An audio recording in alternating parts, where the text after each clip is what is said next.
We back on? There we go. We're back in business. Little blip on the technology screen.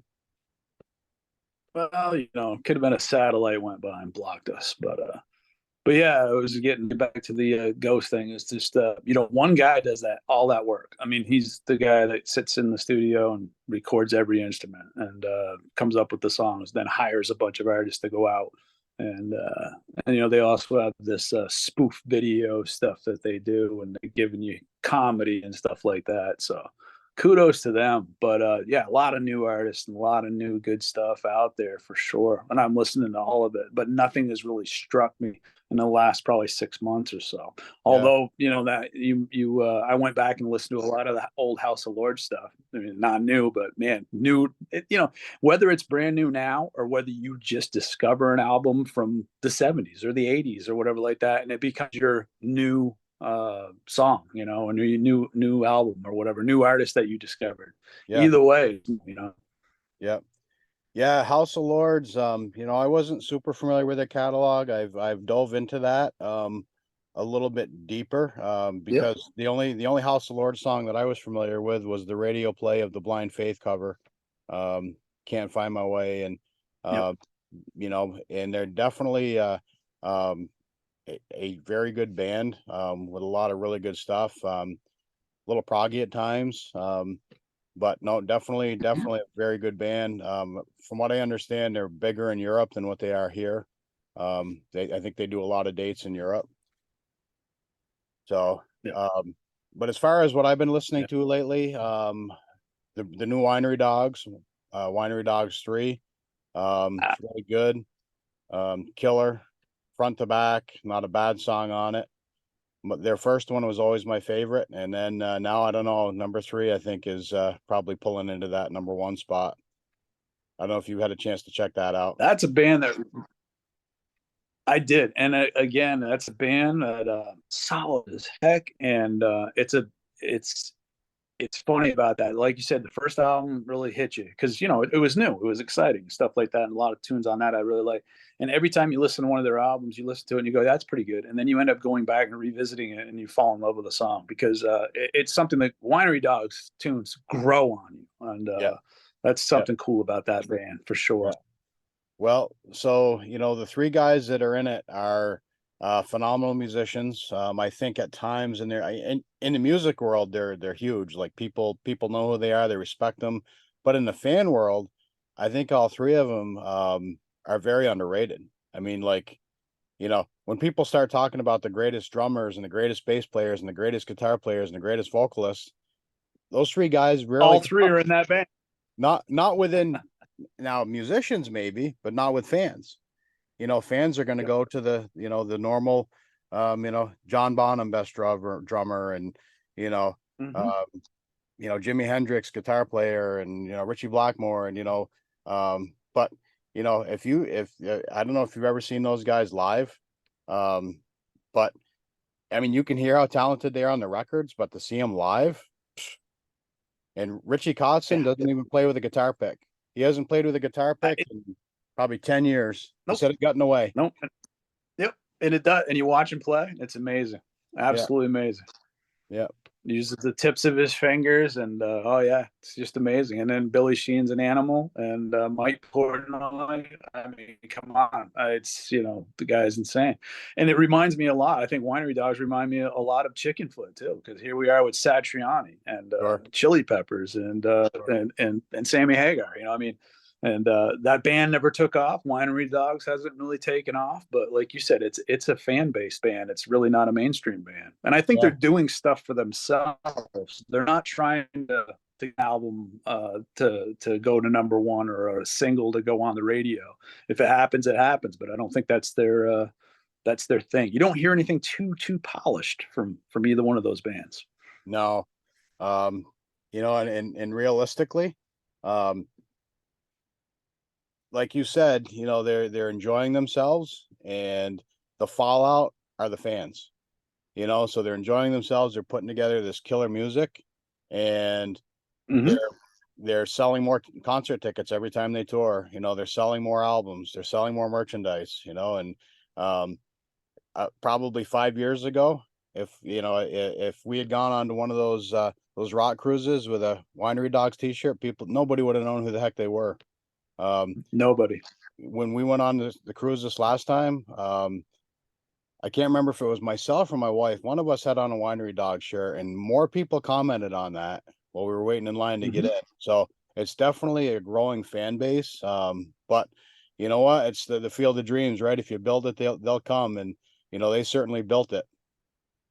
They sure did. I mean, Monster they're talents. Billy Sheehan is just, to watch his bass solos. You know, your jaw hits the floor, and you're like, "What the heck did he just do?" You know, mhm. and he does it so effortlessly. The guy's 70 years old this, now. He's the elder statesman this, in the band. You know, yeah, Richie's yeah, uh Richie's my age. He's 53. And then I think Mike Portnoy is in his early 60s, late 50s, early 60s. So, um, from a generational standpoint, you've got a couple generations in the band.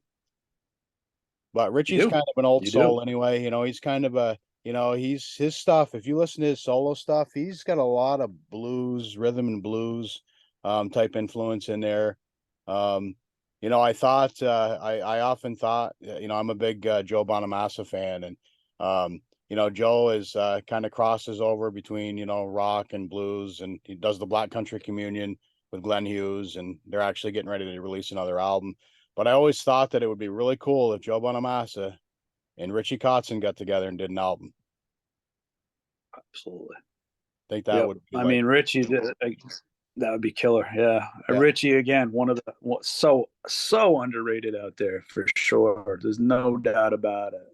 If you saw him, like you can listen to it and he's got a great voice and stuff like that. But if you see him live, there's something about that show. He really pulls you in.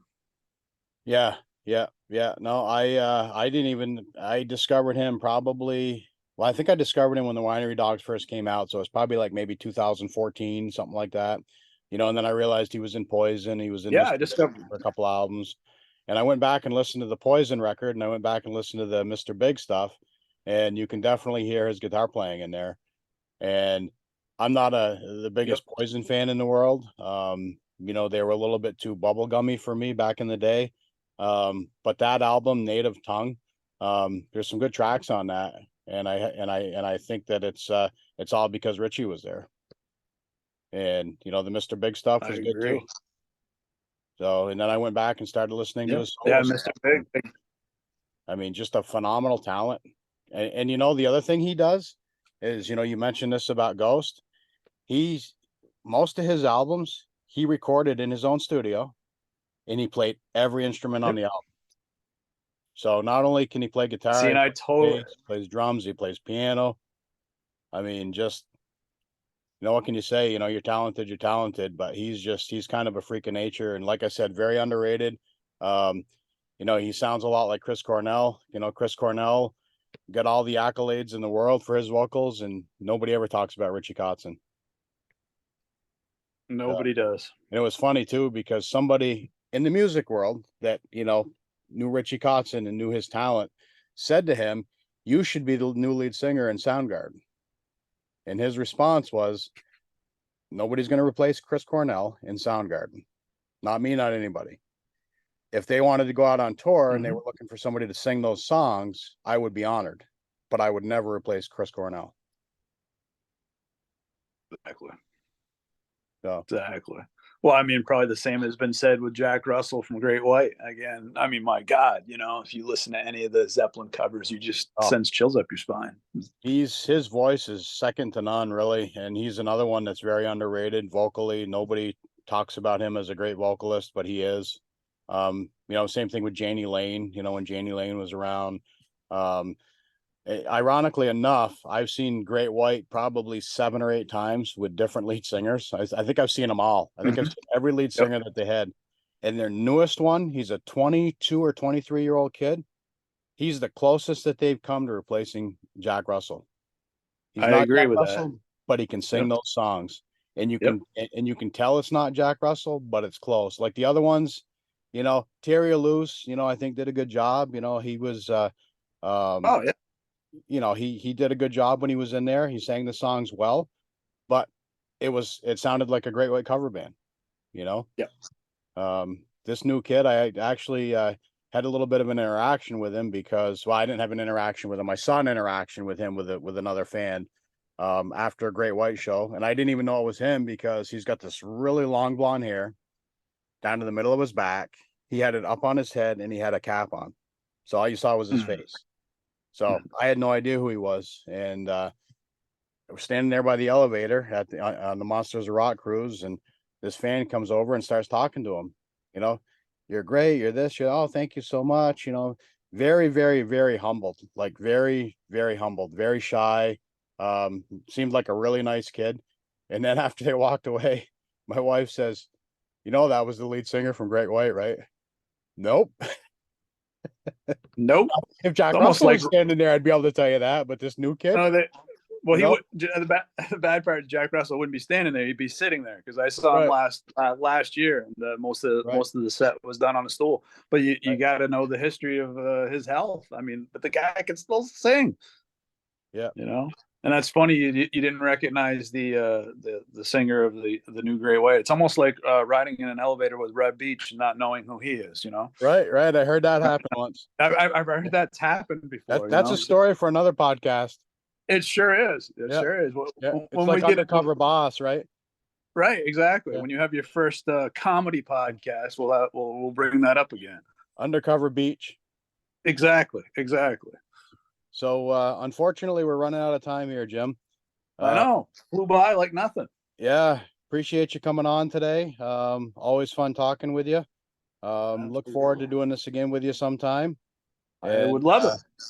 With that, I would be Michael J. Rock, and I am a rock fan. Enough said.